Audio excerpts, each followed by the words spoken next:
So John and I were talking about suppressors, the whole Texas-made suppressors. But you know what? I'm just going to ask this guy. Maybe this guy knows. Look, man, I'm not letting you cut. Oh, hey! So I'm with Ryan Cleckner here at the Food Line, and we started talking about the whole Texas-made suppressor deal. Yeah. Because if anybody knows, he would know.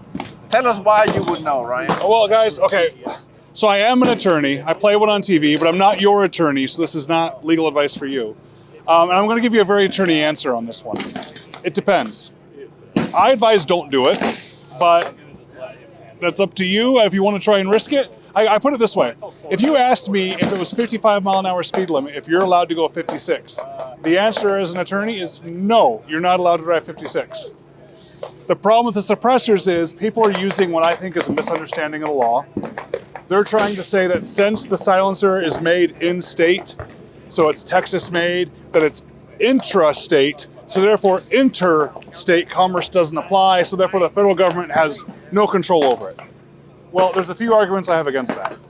If the federal government has no control over it, you paying tax on it?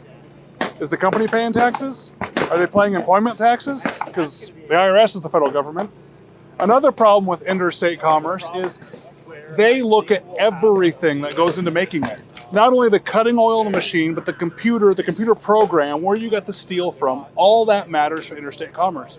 And I'm in a Food Line at SHOT Show, so forgive me if you guys are going to Google this and I get the wrong court case.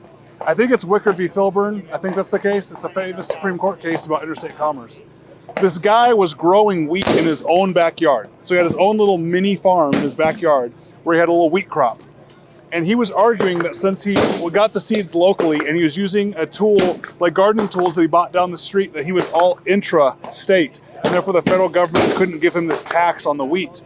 The federal government took this guy to court and sued him about this. It made it all the way to the Supreme Court. And they said, okay, fine. Your seeds came from local, your tools came from local, the water was from rain, your house is local. We won't even argue that. But because you're growing wheat in your own backyard, that means that you might not go buy a loaf of bread at the store.